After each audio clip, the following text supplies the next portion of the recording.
Okay, welcome back to the Rock and Roll channel. Sorry that I started the last one and then cut it off, but I had a technical issue.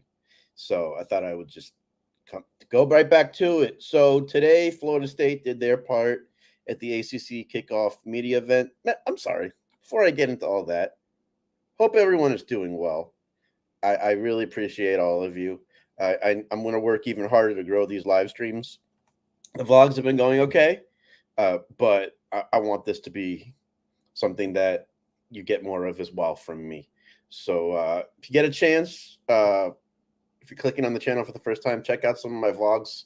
I've been to Alaska this summer. Before that, I went to Florida State again. I just got back from Chicago and Dallas, previewing Notre Dame and SMU from a area standpoint. I had a fun time there. So please check out those vlogs. Let me know what you think. I appreciate it because I want to keep doing them, but I also want to make them as good as possible for you guys. So if I hear that there's some things that I'm missing that you all think would make it much better, just let me know. I don't mind one bit. I would appreciate it. So okay, now moving on. ACC kickoff media event. I didn't really think much of it. I was happy with the three guys that Florida State selected to go.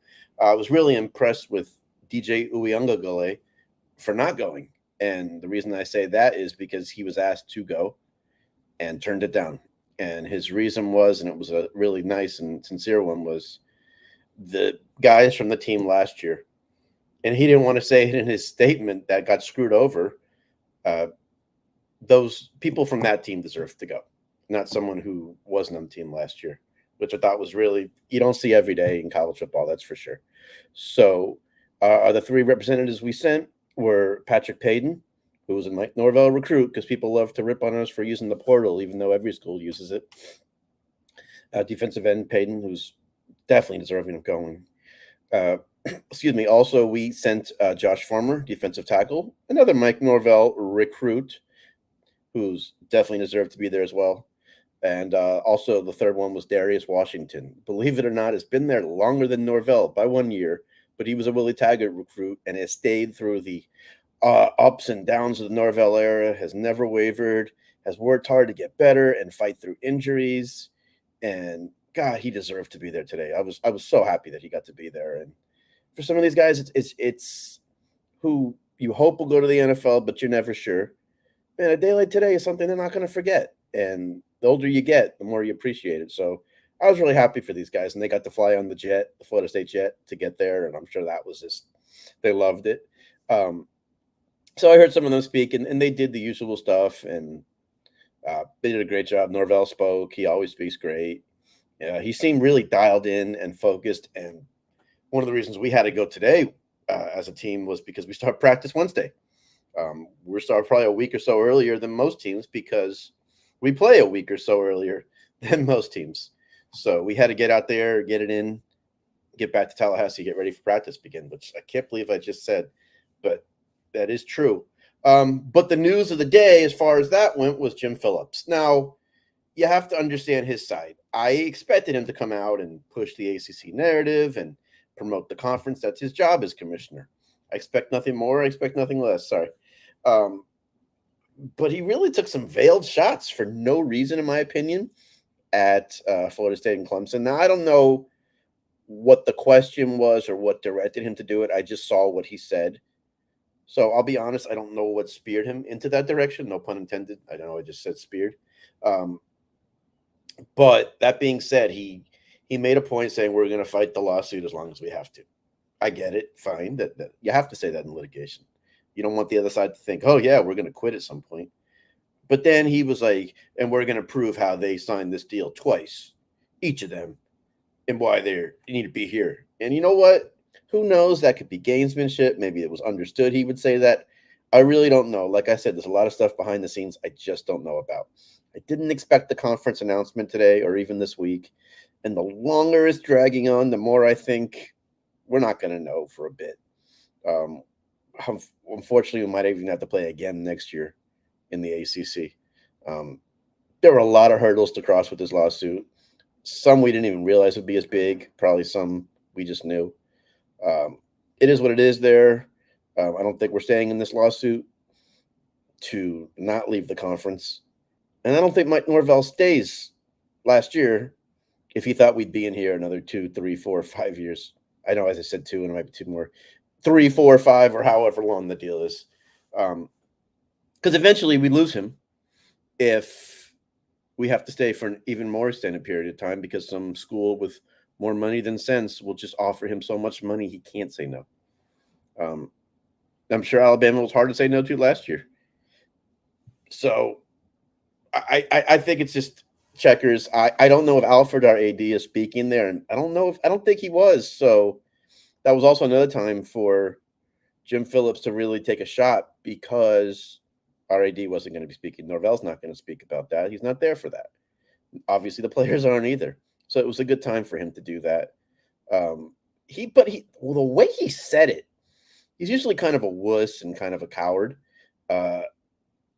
He was direct. He was stern. He was almost yelling about it. Like it wasn't necessary. Even if the question was about that, and you had to imagine there would be some questions. If Alfred doesn't appreciate this line, I expect some type of response from him. He is so good at this stuff. I could see a tweet. I could see something. He's very good with emojis, not emojis, but GIFs to prove a point. He's just really good at this stuff. So I know we're in good hands. Who knows about the conference stuff? I don't think anybody really knows. The more the days pass, the more I think the 8 or 10 people I thought no might be dwindling to 2, 3, or 4. And when I say 2, 3, or 4, I mean the people who aren't in the inner circle of it, the board of trustees people and Alfred. I'm talking about everyone on the outside. I think there's maybe 2 or 3 that know. I think the numbers are dwindling every day, and it's showing. Now, just to make people clear, because a lot of people are hearing news today and thinking, oh, my God, it's news, when they heard Florida State has no intention of announcing before the 15th. Oh, Florida State might not do it for a year. Calm down there a little. And this is why I say that. Nothing is news until it becomes news. So Florida State is not going to release a statement saying, yeah, we may say something tomorrow or in the next week or two. They're not. So they have to proceed as if nothing is happening until it happens. Coaches do it all the time. A coach might have every intention of leaving on Wednesday and it's Monday, and he is going to say, I don't know what you're talking about. I am the head coach here. I am out recruiting. My loyalty is to this school. And then 2 days later or a day later, or even that day, they're gone. You see it all the time. It's not news until it becomes news. Same in the political world, same in the college football world, and they're both political. So nothing's news until, so that's why I don't read into it that much. That's my advice to people. I had a friend call me today and say, oh man, we're definitely staying. We've reported it. Until I see it. Just because somebody there says it, I don't really buy it. Great example to go off of is last year. Big Ten said they had no interest in adding Oregon and Washington. 2 days later, they were in. Why? Because it wasn't news till it became news. So that's some strong advice I got for you there. That's why I take everything with a grain of salt. Yes, the longer thing goes, this whole ordeal goes, the longer it's going to take. We're not a free agent to be able to leave right now. I mean, it's just the fact of the matter. So as far as a conference wanting us or not wanting us, yes, Big Ten or even the SEC would definitely be interested in us. They can't say they are, and we can't say we are either. So there you go there. And the whole Big 12 stuff, well, whatever. It's talk. I don't think it's legit or valid, but all right, we're hitting a point also college football season that, we're getting close so they can talk about practice. But in the weeks ago they were talking. If anyone wants to chime in, please. We'll make these live streams better. It's just me rambling, and I know. But I just wanted to vent about this a little. They're running out of things to talk about. So I think some are kind of just saying, throwing something against the wall and see if it sticks. And it seems like with Twitter, they're really not accountable, or X, whatever you want to call it, for what they say. Yeah, some of them are very good about it, and they don't report a thing even on X unless it's confirmed or valid because they care about their reputation. And some, I don't think, care as much. Kelvin Gates, what's up, buddy? Hey, let me put his question up there. Good to see you, man. He's a good dude. He has chimed in on bunch of my YouTube buddy stuff, and he's a Knoll and a Roll Tide person. So yes, tell him one of the guys to come to the SEC. Kelvin, I'm all for it as long as we're out of the ACC, Big Ten, SEC. My honest opinion, I think from a business standpoint, long-term university standpoint, Big Ten is the better move. But as far as matchups and geography and all that stuff, yeah, it's the SEC. I would love to come there. I would love to go to Bama. I know we're playing you guys next year, opening weekend in Tallahassee. So let me know if you're going. I know we got this year coming up. It's hard to think about next year, but you guys are on the schedule regardless of what conference we're in next year. So I appreciate that comment there. Let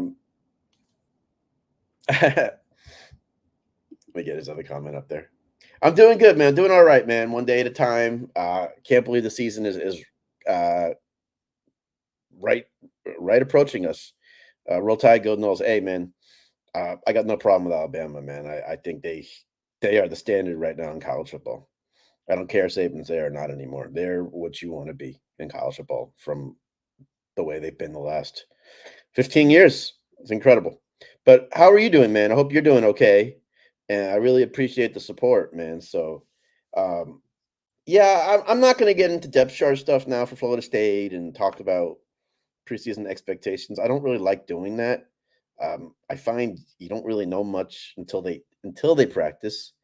And for Florida State, it's almost a moot point because, yeah, the media is allowed to cover the practices and they're allowed to be there the whole time, but they're not allowed to reveal depth chart and they're not allowed to reveal injuries. So what do you have to go off of? You just hear maybe this guy looked good today and maybe that guy looked good. So that's why I'll look at the roster and I'll look at how I think we'll do, and that's all I can do.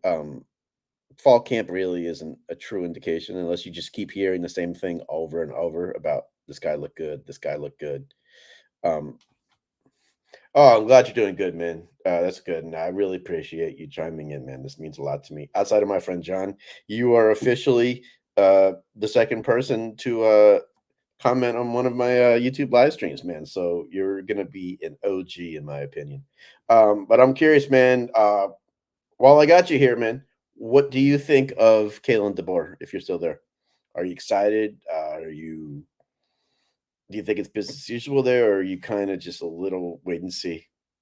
Oh, good question here. How do I feel about DJU as the quarterback? It's a great question. I know I say that a lot. I'm excited. Obviously, listen, he would not be at Florida State right now if his college career went as planned for as highly rated as he was out of high school. He's one of the highest rated quarterbacks ever out of high school. But I don't think he got great coaching at Clemson, that's for sure. I think Dabo just really had some of his people there didn't do a good job with DJ. He showed a lot of improvement last year at Oregon State. He worked with Jonathan Smith, who's one of the best minds out there. That showed. So I'm excited. He's done the right things so far. He's done everything you asked for. Coach was really excited talking about him today. The team loves him. I met him at the spring game, and he was such a nice and humble dude, and one of those guys you just really want to see do well. I think he wants to make this run work. We were the only place he wanted to go, or he was going to go pro. So that just says a lot about him, and it says a lot about Norvell. So I'm excited. Yeah, he's just been a class act. Also, his dad is just a character on Twitter. And I really hope we can develop a Samoan pipeline from California to here. His dad says he's really going to be pushing Florida State and Mike Norvell. So that's great, too, because there's so much talent in that part of the country. So, yeah, I feel good about DJ. I mean, I'm excited about DJ, but there are some times where I'm like, I wonder under the bright lights how he's going to do, because there have been times he struggles there. But, it is what it is. Oh, he's got a good answer about Kalen DeBoer. Really good answer. So he says, I think he'll do fine. Kalen's actually a good coach, and the talent Bama has in the roster. You know what? He's one of the best offensive minds as well out there in the college game. What he did at Washington was fantastic. If they buy into him, like you said, they have the roster. He is a great motivator as well. Different from Saban in that sense. He'll be more of a player's coach, but they're not used to that. But he's firm too. I think he made a good hire there. I really do. you obviously got the resources there to make things happen. So yeah, I think it's a good move. I think he's going to do well there as well. Um, I'm not, and I'm not one of those people who's just going to say, "Well, of course you do well. It's Alabama." No, not necessarily. You still got to be good at what you do. It's not an easy job. And when Saban took over that job, it was a tough place to win. The last 2 or 3 coaches before him did not do well. Uh, Saban made it into the monster it was, and I think the board will keep that ship going. Though the thing I'm curious to see is how much involvement Saban still has. He's still got an office there. Apparently, he's still going to watch practice. Um, if I'm DeBoer, I don't want to have to look over my shoulder all the time, but I think it's just understood at Saban, so you have to accept that if you're there. And that press conference, he said he was going to accept that and meet with him once a week, and if he can get 1 or 2 good suggestions, he'd be happy. So absolutely there. I think I'm going to start to. Oh, here we go. I'll be watching the FSU game on August 24th on the Carnival Mardi Gras. Okay, I love the cruise. So please let me know when you get back what you thought of that cruise, because I'm in the cruise capital of the world in South Florida, and it's really easy for me to get on the ship. So if it's good, I'm definitely interested. So let me know how it is. I think that's one of their new ships, if I'm not mistaken. So yeah, you'll have a night game to relax and watch. It's a 8 p.m. kickoff. I'm trying to think. Wait. Yeah, I'm sorry. I apologize. It's 5 p.m. Ireland time and noon uh, in the States. So probably 11 or 12 on the ship. So that's a nice way to relax and spend the day on the ship. Absolutely. So, but regardless, I want to know how your trip was, and I hope you have a great cruise. Yeah, you deserve it. So, and I'm all for traveling. You might have seen in some of my vlogs. So, I encourage traveling, and I love cruising. So, I want to know how that is. So that's it for now. Kelvin, thank you so much for chiming in. Uh, Hope you become a regular on these live streams. And yeah, also ACT Media Day. I'm glad it's over for the day. I'd rather just get to practice. Uh, Jim Phillips did what he had to do. Like I said, I didn't think he needed to be that disrespectful, but it is what it is. We're in a nasty situation with them, so things are going to get said either way. So, hope everyone is well. Take care. I'll talk to you later. Go Knowles. And Kelvin, good luck to your Bama this year. And thank you so much, Kelvin. I appreciate that, man. I'm going to do my best, and having you on here and giving me questions and cheering me on is definitely helping, man. So, anything some vlogs you want to see me do in the future, man, let me know as well. So, take care, everyone. Talk to you later. Kelvin, thank you for chiming in. You are an OG here now officially. So, take care, and I'll talk to you all later.